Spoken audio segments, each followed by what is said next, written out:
네, 사랑의 뜨란 함께하고 계십니다. 오늘 뜨란 특강 여러분께 지난주부터 예고해드렸죠. 엄마가 된 나의 신앙 이야기의 저자이신 이슬기 사모님 모셨습니다. 안녕하세요. 네, 안녕하세요. 반갑습니다. 아, 사모님 너무 아름다우시네요. 네. 우리 사모님 제가 좀 소개를 드리면 네. 지금 청라의 예수가족교회 사모로 네. 사역하고 계시고 인스타그램 온리블의 네, 주인장 네. 되십니다. 네, 네, 아주 아마 조금 기독교 SNS를 좀 열심히 하시는 분들은 아마 좀 익숙한 네. 분들이 아닐까 싶기도 하고요. 좋은 신앙습관 공동체 올리브들 대표이기도 하십니다. 네. 그리고 이력이 그 전에 사모님 되시 결혼하시기 전에 이랜드에서 네, 네. 네, 상품 기획을 네, 네, 하셨다고. 네. 기획 전문가신 거죠. 네. 우리 그 사모님 인스타그램 팔로워를 하고 보면서 참 열정적이시다. 그런 생각 참 많이 했었거든요. 네, 그래서 네. 많이 도전을 받고 많은 분들이 사모님이 아이들을 대하면서 이렇게 그 이야기 나누는 것들 눈높이 맞춰서 얘기하는 것들 들으면서 많은 분들이 참 보시면 좋겠다 생각했는데 마침 책이 네. 나와서 네. 멀리 계시지만 저희가 초청을 했습니다. 네, 감사합니다. 네. 자, 우리 어떤 이야기 나누게 되나요? 네. 오늘은 이제 기독교인 부모들이 자녀를 어떻게 양육해야 되는지 신앙으로 기르기 위해서 네. 우리가 어떤 마음으로 또 어떻게 가르치면 좋을지에 대해서 네. 좀 이야기를 나눠보려고 해요. 고민이 많습니다. 네, 그렇죠. 그것도 약간 이론은 알겠는데 네. 실제로 어떻게 해야 될지 또 네. 아이들 또 다 다르기도 하고 네, 맞아요. 그래서 많은 고민들이 있으실 텐데 네, 네. 이번 주와 다음 주 네. 2주간 우리 사모님 통해서 좀 좋은 인사이트 얻으실 수 있는 귀한 시간 되셨으면 좋겠어요. 네, 한번 네. 들어가 볼까요? 네.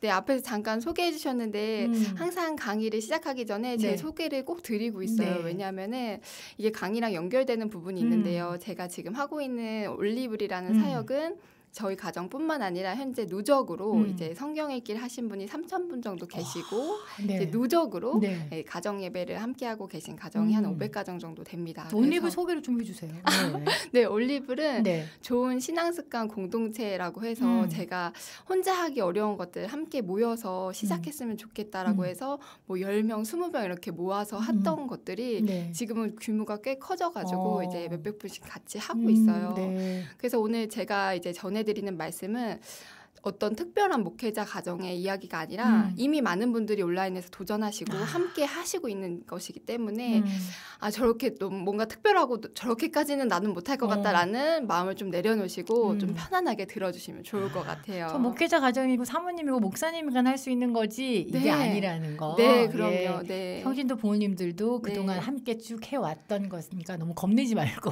들으시면 좋을 것 같네요. 네. 네, 네. 오늘 순서는 이렇게 시작하려고 하는데요. 신앙교육을 하기 전에 부모가 반드시 준비해야 할 것이 있습니다. 그래서 준비해야 될 것에 대해서 다루고 두 번째로는 이론. 어떤 부모가 어떤 역할을 해야 되는지 이론에 대해서 다루고 아주 구체적으로 실전에서 적용하실 수 있도록 네. 저희 가정에 어떻게 하고 있는지에 대해서 네, 아주 구체적으로 말씀을 드리고 마지막으로 자녀 양육할 때 크리스천 부모가 잊지 말아야 할 것에 대해서 다루고 마무리를 하도록 하려고 좋습니다. 해요. 네. 먼저 첫 번째로 신앙교육 전에 부모님들이 준비하셔야 할 것이 있어요. 먼저는 자녀 양육의 우선순위를 정하셔야 합니다. 제가 부모님들 만나면 항상 드리는 질문이 있는데요. 여러분 혹시 교회에서 하는 신앙교육 외에 가정에서 따로 신앙교육 하고 계신 분들 계실까요? 이렇게 질문 드리면 거의 대부분 따로 하고 있지 못하시더라고요. 네, 그래서 바로 다음 질문을 드립니다. 그럼 여러분 신앙교육 외에 혹시 학습이나 소근육, 대근육이라든지 우리 아이들 예체능이라든지 다른 교육은 시키고 계시나요? 하면 안 하는 분이 없죠. 네, 대부분이 이제 마음에 찔림을 가지고 네. 네, 많이 손을 들어주세요. 그런데 부모가 내가 인생에서 가장 중요한 것이 신앙이라고 생각하고 하나님으로부터 가장 큰 위로를 얻고 가장 큰 힘이 된다고 하면서 왜 신앙교육을 시키지 못할까 이런 고민을 해봤어요. 근데 어떤 부모님들은 이렇게 이야기하시더라고요. 방법을 모르겠어요. 어떻게 해야 되는지. 그래서 잘 살펴보면은 사실은 학습이라든지 예체능이라든지 이런 부분도 부모님들이 잘 모르시기 때문에 뭐 나보다 더 잘 가르칠 수 있는 학원에 보내기도 맞아요. 하고 더 좋은 교재를 내가 밤낮으로 찾아보기도 하고 더 좋은 선생님들을 막 비교해 가기도 하면서 부모가 방법을 몰라도 열심히 교육열을 내서 찾아보고 하시거든요. 그래서 과연 우리 신앙교육에서는 그런 교육 열정이 있었나 그것입니다. 네. 그것을 먼저 돌아봐야지 자녀에게 그 어떤 어려운 환경에서도 우리가 흔들리지 않고 하나님을 잘 전해줄 수 있어요. 그래서 무엇보다도 먼저 부모님의 우선순위를 자녀 양육의 우선순위를 신앙으로 잘 세워두셔야 된다는 거 이렇게 말씀드리고 있는데요. 또 다른 부모님들은 이렇게 이야기하시는 거예요. 저는 기관에 맡기고 있어요. 그 학원에 맡기는 것처럼 우리 아이들 신앙도 기관에 맡겨요. 이렇게 얘기하시는 거여서 어떤 기관이요? 여쭤보면은 주일학교 이렇게 이야기하시더라고요. 그러니까요. 네.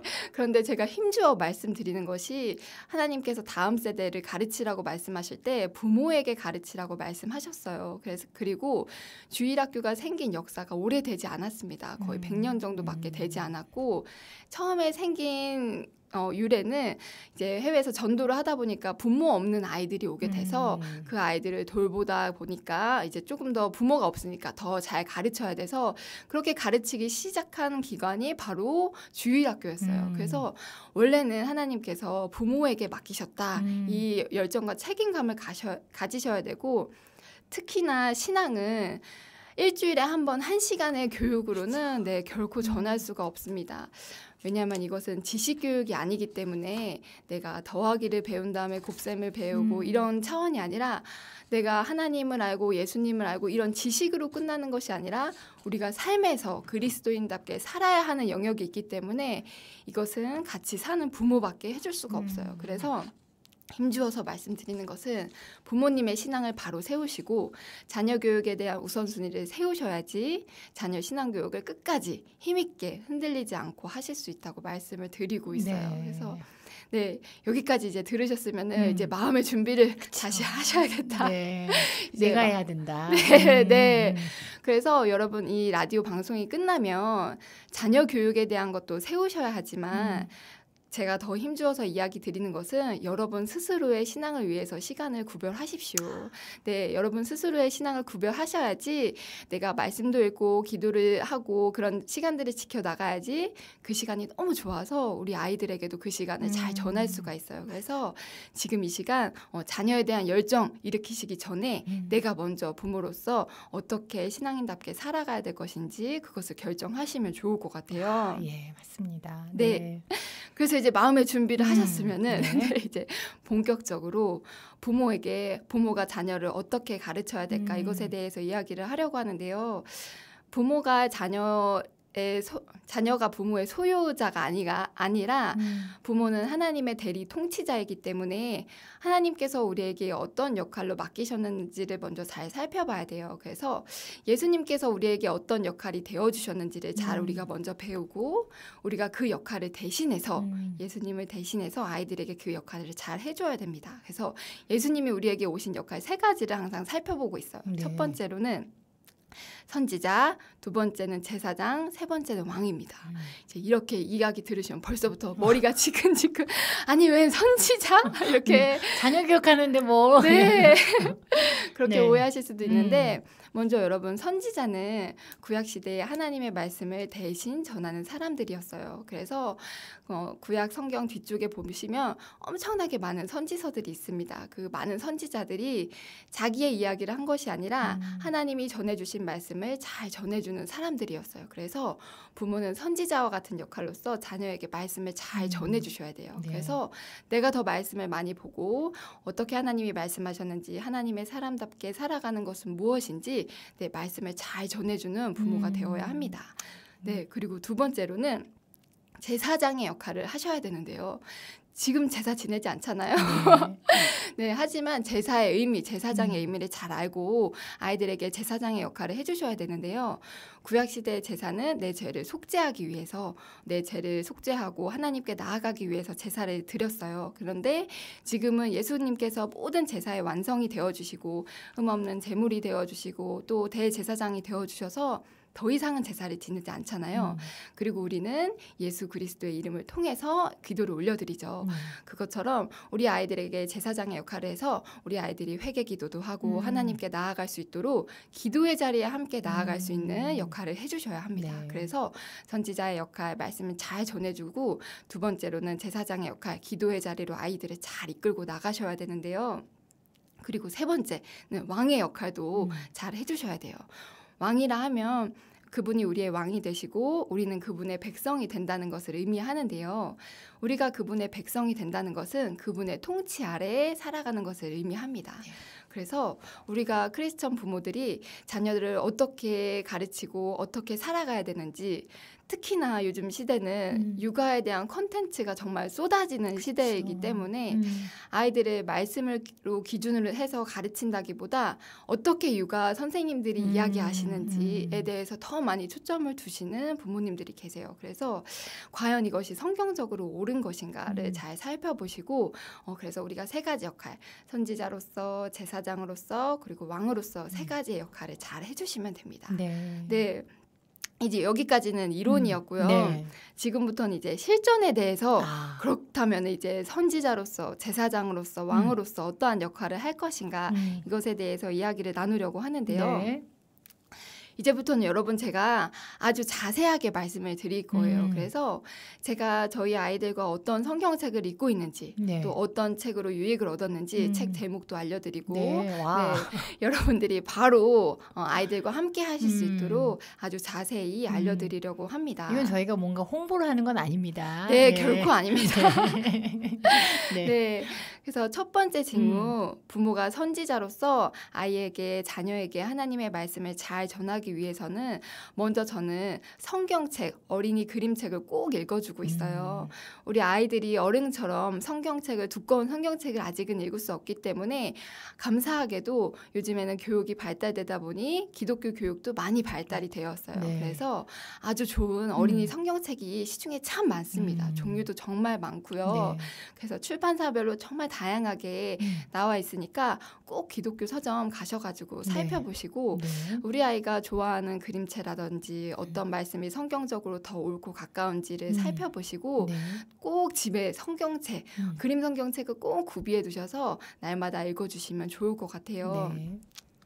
제가 이제 사역도 하고 일도 하고 두 아이를 키우는 정말 바쁜 워킹맘이지만 그럼에도 불구하고 아이들에게 빠지지 않고 해준 단 한 가지는 바로 이 그림 성경책을 날마다 읽어준 거였어요. 그래서 제가 이후로부터는 참 많은 것들을 소개할 거지만 지금 말씀드리는 이 그림 성경책 읽어주는 것은 정말 여러분들이 우선순위에 두시고 꼭 절대 밀리지 마시고 다른 거와 바꾸지 마시고 아이들에게 읽어주시면 참 좋을 것 같아요. 그래서 그림 성경책을 읽어주시는데 어떻게 읽어줘야 될까요? 그냥 쭉 읽어주면 될까요? 네, 그냥 읽어주시는 분들도 계시죠. 네. 물론 그냥 읽어주셔도 됩니다. 그런데 저는 꼭 질문을 많이 하고 아이들에게 질문도 많이 받으라고 이야기를 드리고 있어요.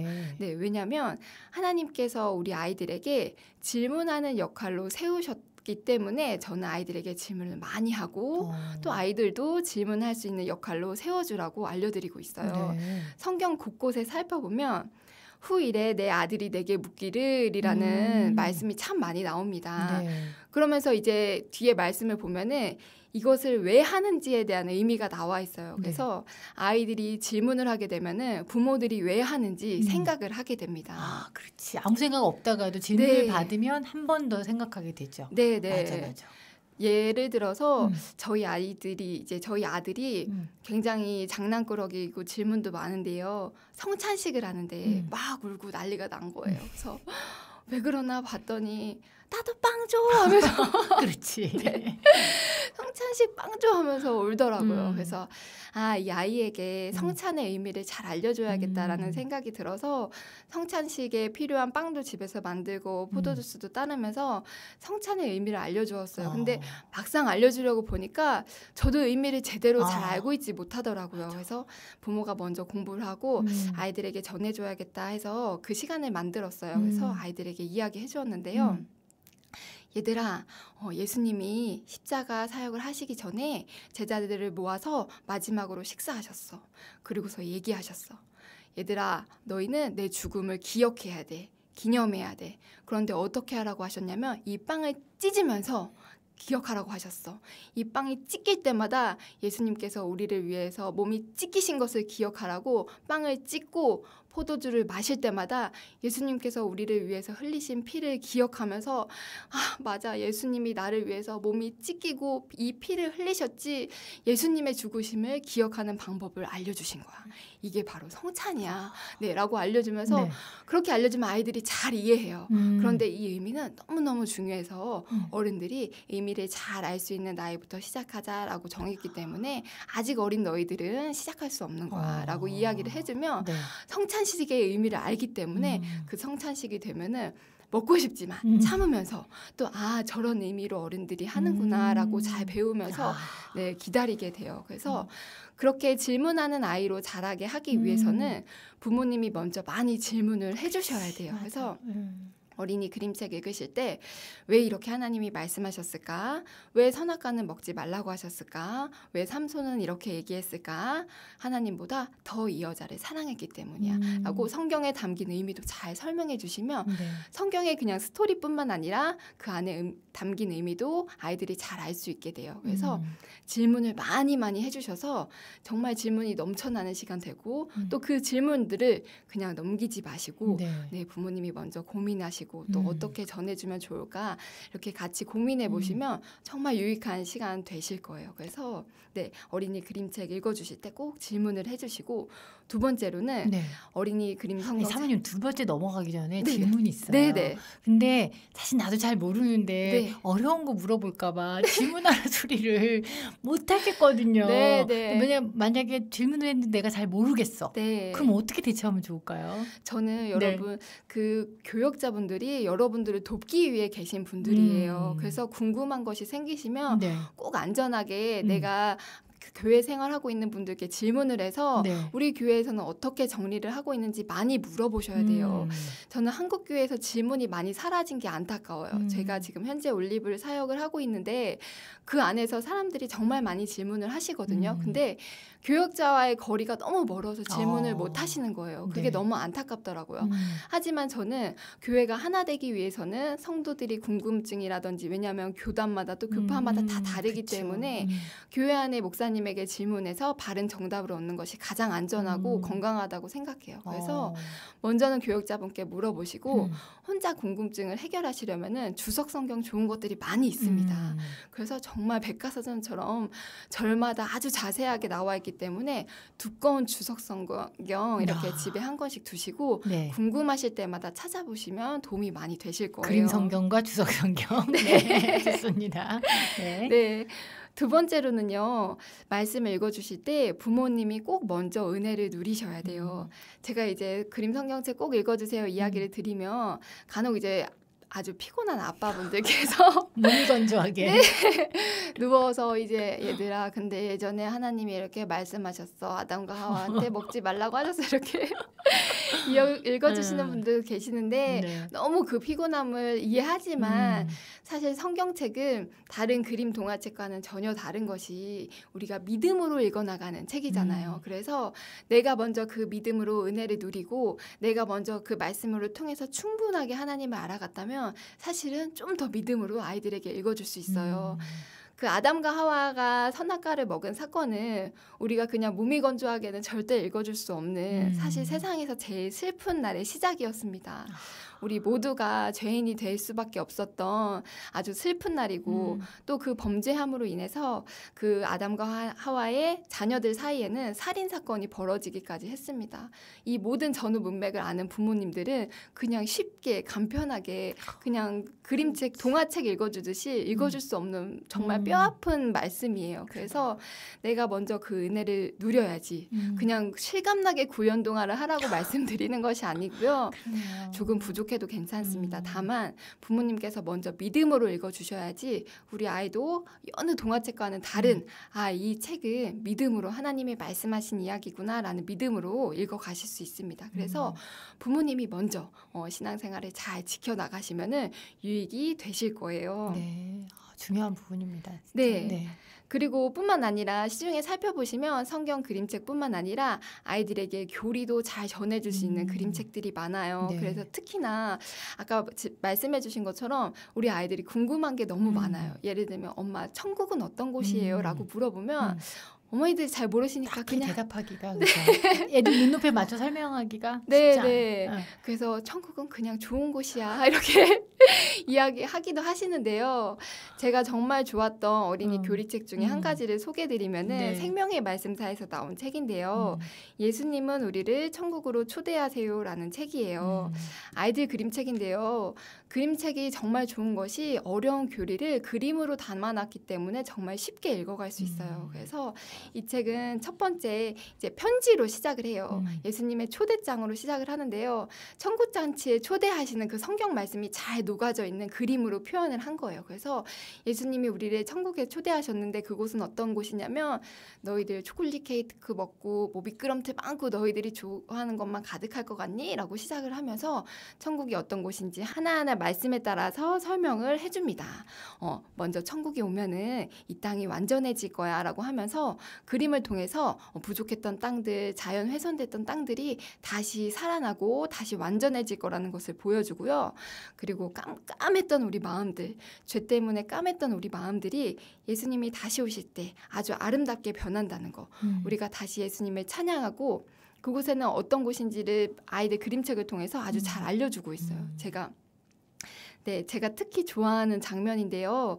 어떤 그림이 있냐면 휠체어도 타시고 목발도 짚으시고 또 노인이 되신 분들이 천국에 가게 되면은 모두 다 뛰어다니고 젊게 되고 모두 다 이렇게 환희에 찬 모습으로 변하는 모습이 나와요. 그래서 부족했고 병들었던 우리의 몸들도 모두가 다 완전해지고 하나님 앞에서 치유받게 된다는 이야기를 또 담고 있어요. 그래서 어린이 그림책이지만 어른들도 배워가면서 전해줄 수 있기 때문에 이렇게 어린이 교리책도 잘 나와 있으니까 읽어주시라고 말씀을 드리고 있습니다. 네, 우리 사모님이 직접 사용하셨던 책까지 지금 추천을 해드리고 있어요. 사실 어린이 도서 추천받기가 참 쉽지는 않은데 잘 메모하셨다가 꼭 잘 활용하시면 좋을 것 같아요. 한 가지 책을 더 소개해드리려고 하는데요. 우리 아이들이 착한 아이로만 자라는 것이 아니라 복음이 있기 때문에 선한 아이로 자랄 수 있게 저는 복음을 잘 알려주는 것들을 아주 중요하다고 말씀드리고 있어요. 부모님이 착한 아이로 행동을 교정하는 것은 순간적이지만 그리고 겉모습만 바꿀 수 있지만 복음이 내 안에 들어와서 속사람이 바뀌고 내 마음이 바뀌는 것은 진정한 새 사람으로 변하는 것이기 때문에 복음에 비추어서 나를 살피고 또 복음의 은혜에 감격해서 선한 아이로 자라갈 수 있게 도와드리라고 말씀을 드리고 있거든요. 그래서 이제 어린이 기독교 실천 동화가 정말 많지 않은데 하나님 동생이 너무 미워요라는 책이 있어요.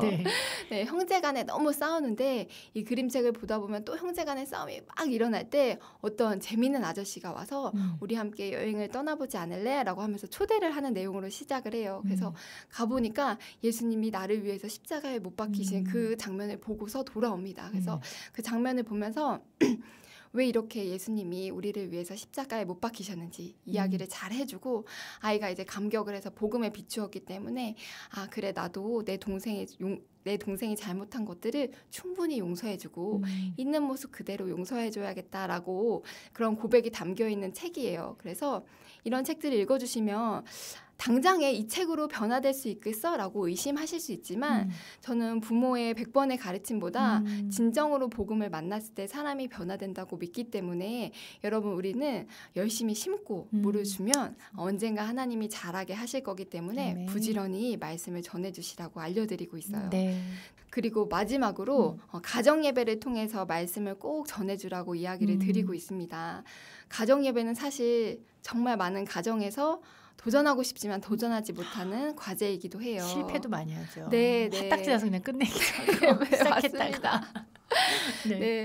저도 사실은 가정 예배로 시작을 한 것은 아니었어요.